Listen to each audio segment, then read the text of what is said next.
My dear students, इसके पहले आपने मुद्रास्फीति की परिभाषा, मुद्रास्फीति का अर्थ पढ़ लिया। अब बात करेंगे मुद्रास्फीति के लक्षण। कौन कौन से लक्षण है मुद्रास्फीति? ध्यान दीजिए कि लगातार भाव बढ़ता है, लगातार भाव स्तर में वृद्धि।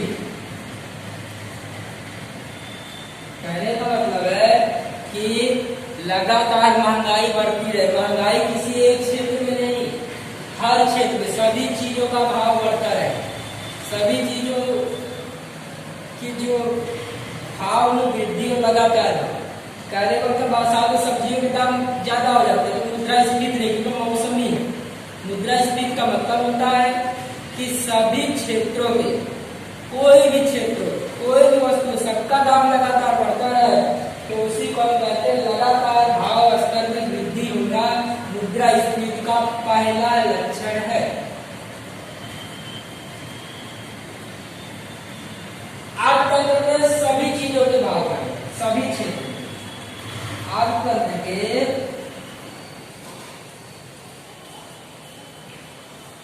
सभी क्षेत्रों में भाव बढ़े। अर्थतंत्र कितने क्षेत्र है? कृषि क्षेत्र है, औद्योगिक क्षेत्र है, कृषि क्षेत्र है अर्थतंत्र के अंदर, कृषि, औद्योगिक और सेवा। अर्थतंत्र के 3 क्षेत्र है। कहने का मतलब है कि अनाज, सब्जियों के दाम बढ़ते हैं, कपड़े वगैरह के दाम बढ़ते रहे, जूते वगैरह के दाम बढ़ते रहे तो औद्योगिक क्षेत्र का है। किराया भाड़ा वगैरह बढ़ता है, डॉक्टर की फीस वगैरह बढ़ती है। तो अर्थतंत्र के सभी क्षेत्र, कृषि क्षेत्र में, औद्योगिक क्षेत्र में और सेवा क्षेत्र में, तीनों क्षेत्र में लगातार भाव बढ़ता रहे, ये मुद्रास्फीति का लक्षण है। तीसरा, अगर सभी लोगों के पास रोजगार है, पूर्ण रोजगार की स्थिति में भी मुद्रास्फीति उत्पन्न होती है।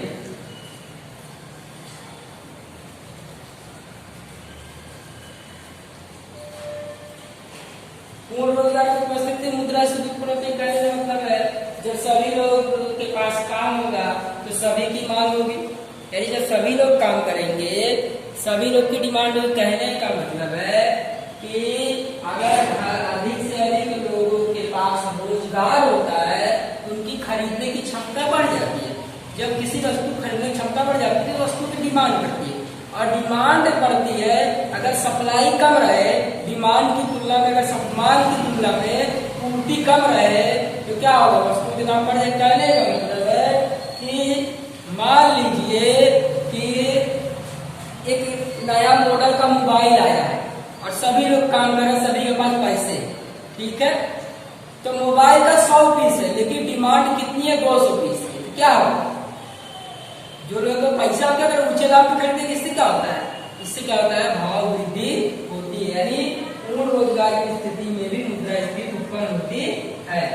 अब चौथा बात करते हैं स्टूडेंट, चौथा क्या है तो ध्यान दीजिएगा आप लोग। 4 नंबर क्या है मैं आपको बताता हूं कि चौथा जो है मुद्रा का मूल्य घटता है। मुद्रा का मूल्य घटता है। मुद्रा का मूल्य घटता है, इसका मतलब क्या है? पहले आप 100 रुपए में 2 लीटर केरोसिन लेते थे। कितना? 2 लीटर केरोसिन लेते थे। आज आपको 100 रुपए में 2 लीटर केरोसिन मिलेगा? नहीं मिलेगा। इससे क्या हुआ है कि उस 100 रुपए की क्षमता घट गई है। किसको खरीदेंगे? केरोसिन को खरीदेंगे। कहने का मतलब है कि अगर मान लीजिए पहले आपको 500 रुपए में 5 किलो दाल मिलती थी, आज मिलती है? नहीं मिलती। क्यों? आज आपको 4 किलो मिल रहा है, यानी कि रुपए की खरीदने की क्षमता घट गई है। पहला क्या है, पिछले के लगातार भाव बढ़े, आज तक के सभी क्षेत्रों में भाव बढ़े, पूर्ण रोजगार मुद्रास्फीति से मैंने समझाया मुद्रा का मूल्य क्या होता है, घटता है। अब बात करते हैं मुद्रास्फीति के कारणों की। ये स्टूडेंट कौन कौन से ऐसे कारण हैं जिनके कारण मुद्रास्फीति सर्जित होती है। चलिए अब हम उन कारणों को समझने का प्रयास करेंगे। एक मिनट पहले आप लक्षण में कुछ और भी ऐड कर दीजिए। चलिए मैं क्लियर करता हूँ दोस्तों, लक्षण में और ऐड कर लीजिए। चलिए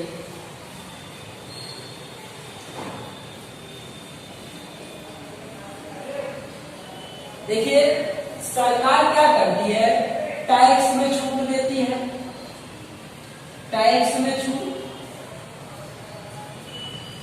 सब्सिडी देती है किसानों को, गैस पे भी सब्सिडी देती है, सब्सिडी इत्यादि। ये सरकार क्यों करती है? अगर सरकार टैक्स में छूट ना दे, किसानों को सब्सिडी ना दे, अनाजों के भाव क्या हो जाएंगे, काफी ज्यादा बढ़ जाएंगे। यदि सरकार क्या करती है, सब्सिडी देकर, टैक्स में छूट देकर मुद्रास्फीति जो बढ़ी हुई है उसको क्या करती है, नियंत्रित करती है। यदि सरकार उसको कंट्रोल करने का प्रयास करती है, तो टैक्स में छूट और सब्सिडी देकर सरकार मुद्रास्फीति को कंट्रोल करती है। इसे आप कहेंगे नियंत्रित मुद्रास्फीति। क्या कहेंगे डियर स्टूडेंट, नियंत्रित मुद्रास्फीति कहेंगे। क्या कहेंगे, नियंत्रित मुद्रास्फीति कहेंगे। सरकार टैक्स के द्वारा, सब्सिडी के द्वारा अगर किसी वस्तु के भाव वगैरह बढ़ते हैं तो उसको नियंत्रित करने का प्रयास करती है। इसे हम नियंत्रित मुद्रास्फीति कहते हैं। दूसरा एक कारण है कि जैसा मैंने बताया, यदि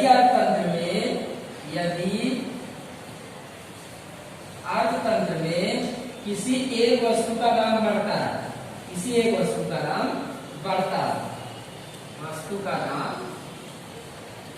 बढ़ता है, बाकी वस्तुओं का दाम नहीं बढ़ता, किसी एक वस्तु का दाम बढ़ता है, बाकी वस्तु का दाम नहीं बढ़ता, ये मुद्रास्फीति नहीं है। क्योंकि मुद्रास्फीति के लक्षण में आपने क्या क्या पढ़ा था कि संपूर्ण रोजगार की उपस्थिति में मुद्रास्फीति सर्जित होती है। दूसरा लक्षण आपने पढ़ा था कि भाव लगातार बढ़ता है, सभी क्षेत्रों में बढ़ता है। तो यहाँ पर सिर्फ एक वस्तु का दाम बढ़ रहा है, तो मुद्रास्फीति नहीं है। अब तीसरा लक्षण की ओर बात कर लेते हैं।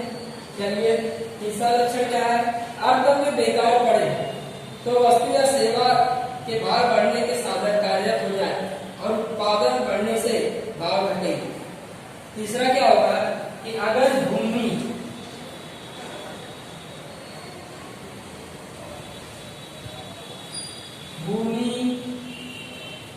पूंजी, श्रम, नियोजन या उत्पादन के 4 साधन जानते हैं। अगर ये कुछ बेकार पड़े हैं, अगर इनका उपयोग कर लिया जाए तो क्या होगा, हमारा उत्पादन बढ़ जाएगा, और उत्पादन बढ़ेगा तो क्या होगा, भाव घटेगा। ये आपका और था।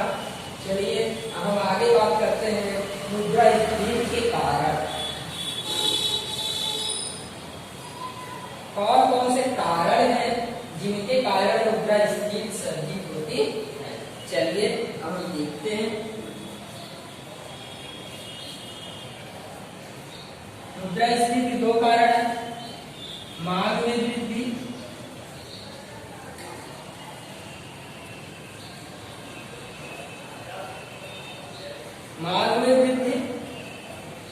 और खर्च में वृद्धि।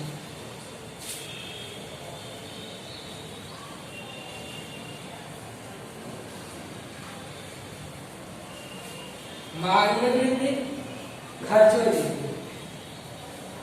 तो हम बात करते हैं इसमें से पहले प्रकार, मांग में वृद्धि कारण। इसके कितने प्रकार हैं? तो पहला, मुद्रा की आपूर्ति में वृद्धि, मुद्रा की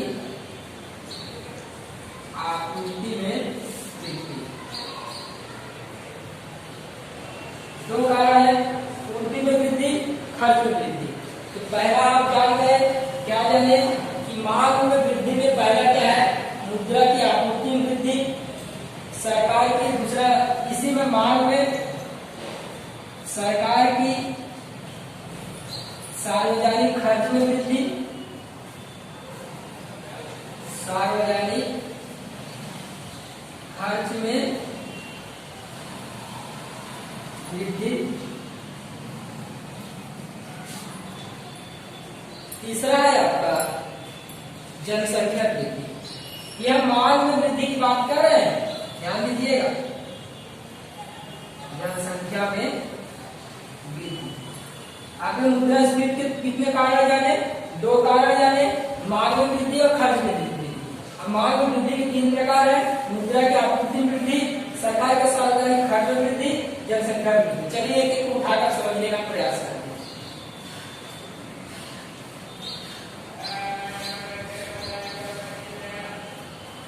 देखिए होता क्या है, अगर आप कहते हो मुद्रा की आपूर्ति बढ़ जाए, आपूर्ति बढ़ जाए पैसा लोगों के पास आने लगे, अब बैंकों में पैसा कम हो जाए, लोगों के पास पैसा ज्यादा हो जाए, तो लोग क्या करेंगे, अधिक से अधिक चीज वस्तु खरीदेंगे, और जब लोग पैसा ज्यादा होने से अधिक से अधिक लोग वस्तु को खरीदेंगे तो क्या होगा, चीज वस्तु के दाम क्या हो जाएगा, बढ़ जाएंगे।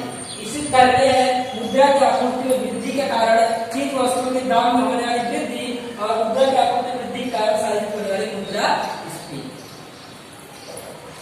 बात करते हैं सरकार की सार्वजनिक खर्च में।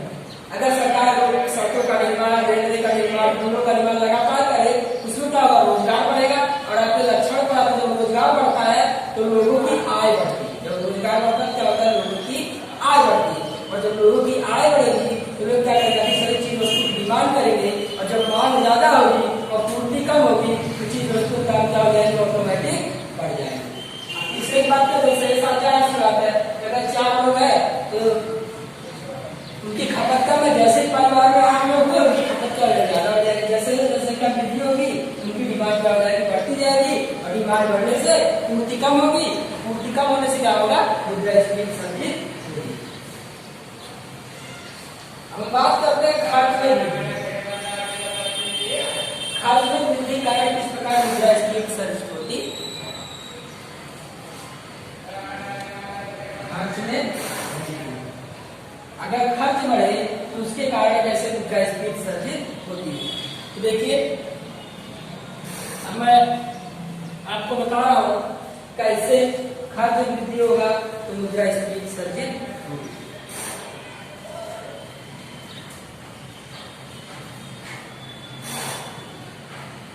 देखिए बहुत सारे अर्थशास्त्री ऐसा मानते हैं कि अगर मांग ज्यादा हो, मांग ज्यादा हो और इसके अनुपात में पूर्ति कम, पूर्ति कम, क्या होता है, डिमांड ज्यादा सप्लाई कम, डिमांड और सप्लाई चेन को अगर सुधार लिया जाए तो हर सेक्टर में हम सुधार सकते हैं। कहने का मतलब ये है कि लगातार अगर मांग बढ़ रही है हमें उसकी पूर्ति भी करनी पड़ेगी। हम मांग कैसे बढ़ती है, मैंने आपको 3 कारण बताए थे, जनसंख्या में होने वाली वृद्धि के कारण, लोगों की आय अधिक होने के कारण, सरकार के खर्च में वृद्धि कारण मांग सर्जित होती है। अगर सरकार में पूर्ति ना बढ़े तो क्या होगा, खर्च में वृद्धि होगी और क्या होगा, मुद्रास्फीति सर्जित होगी। कहने का मतलब है उत्पादन के 4 साधन है, कौन कौन से, पूंजी है, श्रम है, नियोजक है और भूमि। देखिए अगर कोई घर बना रहा है, अगर जमीन का भाव महंगा हो जाएगा तो क्या होगा, उसको चीजें महंगी मिलेंगी। कहने का मतलब है कि अगर मैं एक फैक्ट्री की बात करता हूँ, एक एग्जाम्पल देते हैं यहाँ पर, कपड़ा की कोई फैक्ट्री है, कपड़ा की फैक्ट्री है, अगर कच्चे कपड़े का यानी कपास का दाम बढ़ जाए, पहले कपास का दाम 250 रुपया था, अगर कपास 500 हो जाए तो क्या होगा, धीरे धीरे कपड़े का दाम निकाल जाएगा, बढ़ जाएगा। यानी इस प्रकार से अगर खर्च में वृद्धि होती है, अगर लागत खर्च बढ़ता है तो जो विक्रय मूल्य होगा वो किसी भी वस्तु का ऑटोमेटिक क्या हो जाएगा, बढ़ जाएगा। मेरे स्टूडेंट आपको यहाँ समझ में आया होगा। अब ये 2 कारण तो आपने देख लिए, अब अन्य कारणों पर हम चर्चा करेंगे। कौन कौन से अन्य कारण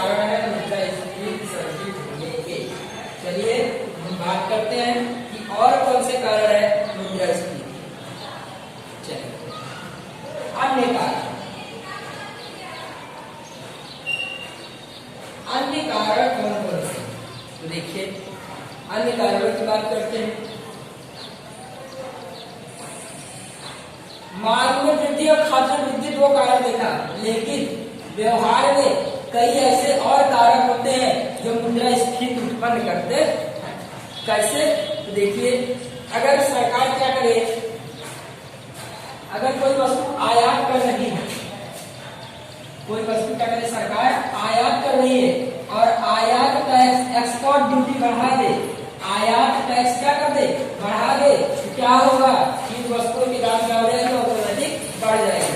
अब देखिए यहाँ पर आप इस समय पेट्रोल डीजल महंगा है, इसका रीजन क्या है? रीजन ये नहीं कि पेट्रोल डीजल वहीं से महंगा आ रहा है, उसका रीजन ये है कि सरकार ने अपनी एक्साइज ड्यूटी को बढ़ा के रखा है। एक्साइज ड्यूटी का मतलब होता है आयात पर जो लगाया जाने वाला कर होता है। एक्सपोर्ट ड्यूटी है, एक्साइज ड्यूटी क्या किया है, बढ़ा के रखा है। और इससे क्या हो रहा है, लगातार अर्थव्यवस्था के अंदर जो भी आयातित वस्तुएं हैं उनके दाम बढ़ते जाते हैं। तो कभी कभी क्या होता है कि सरकार टैक्स वगैरह बढ़ा देती है, इसके कारण भी मुद्रास्फीति सजा। देखिए यहाँ पर मैं आपको एक कनेक्ट करता हूँ टॉपिक, जैसे पेट्रोल डीजल का दाम बढ़ेगा, मान लीजिए पेट्रोल डीजल एलपीजी सीएनजी का भाव बढ़ गया, मैं इतना मान सकता हूँ इस समय इसके भाव बढ़ेगा, ठीक है। अब देखिए पेट्रोल का दाम बढ़ा है तो लोगों का क्या होगा, परिवहन खर्च बढ़ेगा। डीजल का दाम बढ़ा तो ट्रक वगैरह रेलगाड़ी वगैरह अधिकतर डीजल या बिजली से चलती, बिजली के यूनिट का दाम बढ़ गया, तो क्या होगा, जब इनके परिवहन का दाम बढ़ेगा तो वस्तुओं की लागत बढ़ जाएगी। यदि परिवहन खर्च हमेशा जुड़ता है, आप जानते हैं, तो क्या होगा, जब यहाँ भाव बढ़ेगा तो वस्तुओं की लागत क्या हो जाएगी, ज्यादा हो जाएगी, और जब लागत ज्यादा हो जाएगी तो वस्तुएं क्या हो जाएंगी, महंगी हो जाएंगी। अब देखिए इसमें हम कुछ टॉपिक्स और है, इसको मैं खत्म करता हूँ आज के लिए, चैप्टर ही खत्म कर देता हूँ। देखिए कर नीति की बात करते हैं, कर नीति मैंने आपको बता दिया।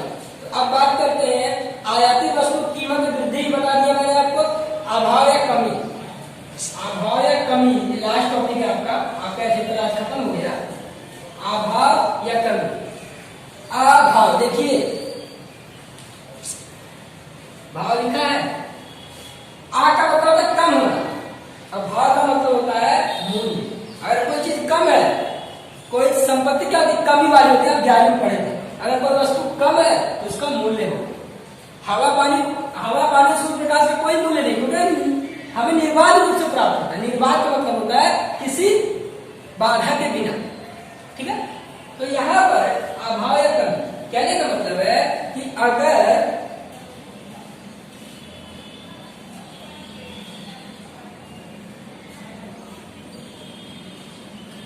जब कच्चे माल की, बिजली की इत्यादि की कमी होती है तो क्या होता है, भाव में वृद्धि होती है। और उत्पादन प्रक्रिया में शामिल किसी भी बात की व्यापक दीर्घकालीन कमी मुद्रास्फीति के कारण, उत्पादन 4 साल का पड़ा है, भूमि पूंजी श्रम नियोजक, इसमें से कोई एक बढ़े, श्रमिक का मान लीजिए वेतन ही बढ़ा दिया जाए तो जो कारखाना है, जो उत्पादन इकाई वो क्या करेगी, श्रमिक का वेतन बढ़ाने के लिए अपने चीजों का दाम क्या कर देगी, बढ़ा देगी। उम्मीद है ये चैप्टर आपको समझ में आया होगा। Thank you very much. आज के लिए चैप्टर आपका खत्म हो गया है और आप उम्मीद है इसका एक्सरसाइज करें।